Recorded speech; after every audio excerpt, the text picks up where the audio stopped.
So you stuck it to the man. Great job. Listen, running your own firm is not what you think it is.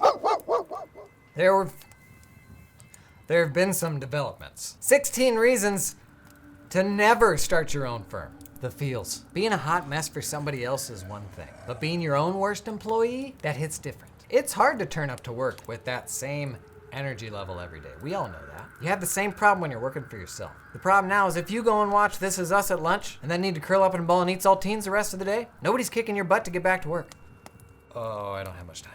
All the new jobs. You know how to work for a firm. You don't know how to work on a firm. You don't realize when you start your own firm, you just started a whole bunch of new jobs that you've never had before and don't know how to do. Sales, marketing, firefighter, pest control.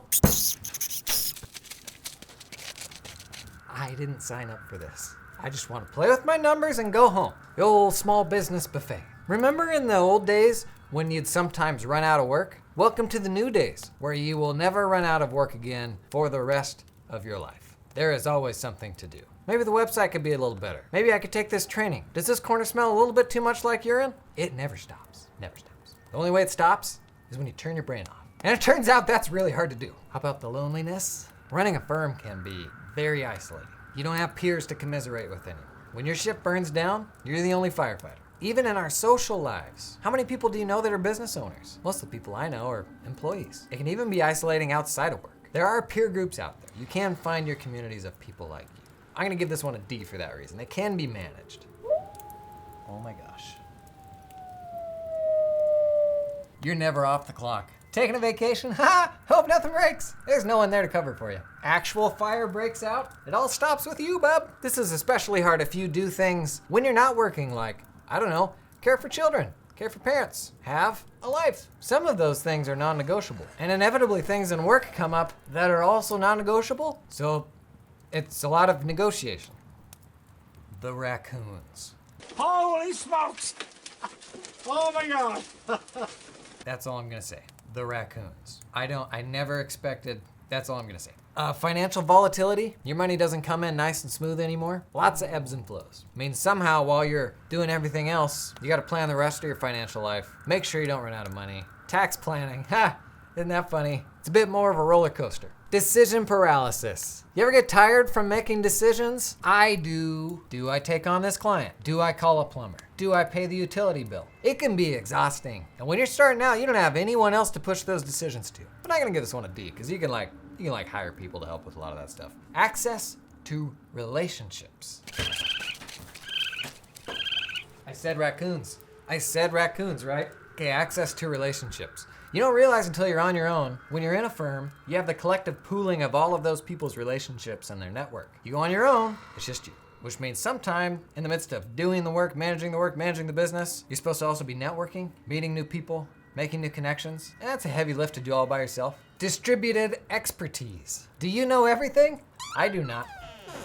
Hello?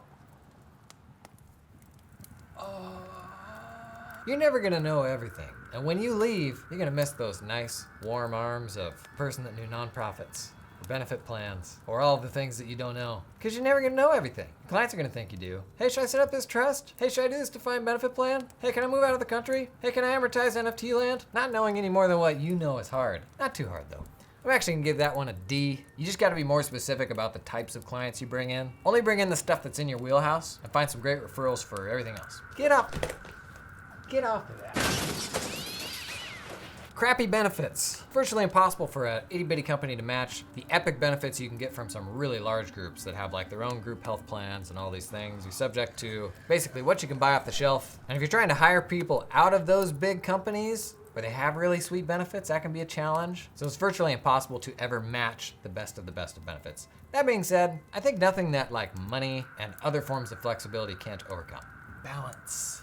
So throw everything out, jobs and all that stuff. How much time should you spend working versus spending time for yourself versus spending time with family? What is the correct answer? You never really had to consider that when you worked for somebody else. They defined how much you worked. But when it's up to you, and at any point in time you can peace out and go spend time with family, go spend time doing something for yourself, it can actually be really hard to like think through, am I spending enough time with my family? Because theoretically I could pretty much always spend more. You have to like figure that out for yourself for the first time, which can be like a difficult, taxing thing to do. For me, I love it. I'm giving that one an F, because I would still much rather decide that for myself than let somebody else decide for me. I know for some people, that is like S tier. That is a really hard thing to figure out what's right for you. Whose baby is that? How about a full-on existential crisis? Do I even know what I'm doing? We like to think there's some like North Star for, oh, I just gotta do this. But once you're removed from the structure of a more mature firm that just has inertia, that just does things because they do it, the opposite of that is actually madness. The fact that you're doing stuff, you have no idea if it's the right stuff. You ask people, they kind of give you different answers. The only modicum of like comfort in the direction you're going is entirely made up and in your own head. And that can get to you. That can get juice. How about all the jobs you don't want to do?